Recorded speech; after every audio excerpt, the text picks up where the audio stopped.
Lecture de la lettre aux Hébreux. Frères, Jésus est capable de sauver d'une manière définitive ceux qui par lui s'avancent vers Dieu, car il est toujours vivant pour intercéder en leur faveur. C'est bien le grand prêtre qu'il nous fallait, saint, innocent, immaculé. Séparé maintenant des pécheurs, il est désormais plus haut que les cieux. Il n'a pas besoin, comme les autres grands prêtres, d'offrir chaque jour des sacrifices, d'abord pour ses péchés personnels, puis pour ceux du peuple. Cela, il l'a fait une fois pour toutes, en s'offrant lui-même. La loi de Moïse établit comme grands prêtres des hommes remplis de faiblesse. Mais la parole du serment divin, qui vient après la loi, établit comme grand prêtre le Fils, conduit pour l'éternité à sa perfection. Et voici l'essentiel de ce que nous voulons dire.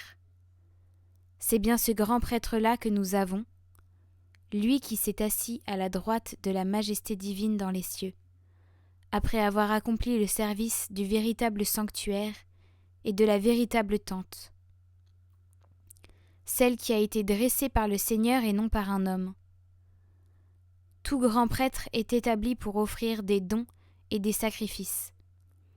Il était donc nécessaire que notre grand prêtre ait, lui aussi, quelque chose à offrir. À vrai dire, s'il était sur la terre, il ne serait même pas prêtre, puisqu'il y a déjà les prêtres qui offrent les dons conformément à la loi.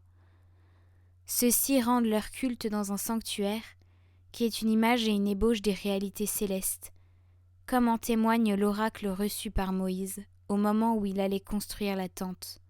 « Regarde, dit le Seigneur, tu exécuteras tout selon le modèle qui t'a été montré sur la montagne. » Quant au grand prêtre que nous avons, le service qui lui revient se distingue d'autant plus que lui est médiateur d'une alliance meilleure, reposant sur de meilleures promesses.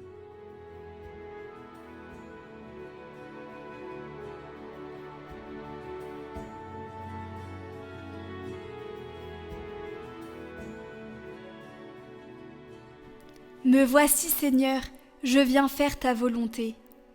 Tu ne voulais ni offrande ni sacrifice, tu as ouvert mes oreilles. Tu ne demandais ni holocauste ni victime. Alors j'ai dit, voici, je viens. Dans le livre est écrit pour moi ce que tu veux que je fasse. Mon Dieu, voilà ce que j'aime. Ta loi me tient aux entrailles. J'annonce la justice dans la grande assemblée. Vois, je ne retiens pas mes lèvres. Seigneur, tu le sais. Mais tu seras l'allégresse et la joie de tous ceux qui te cherchent. Toujours ils rediront, le Seigneur est grand, ceux qui aiment ton salut.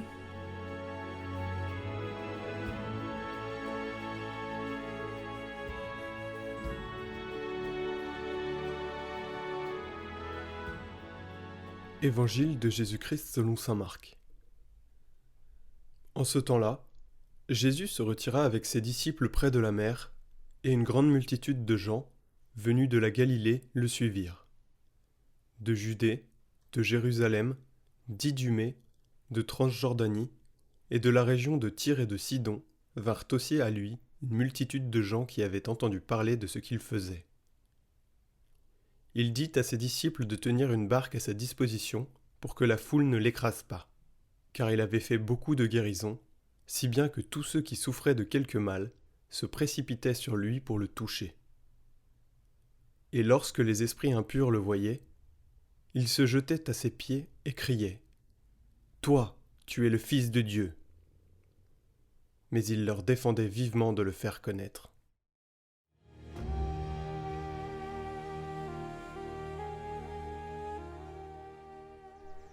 Les gens le cherchaient.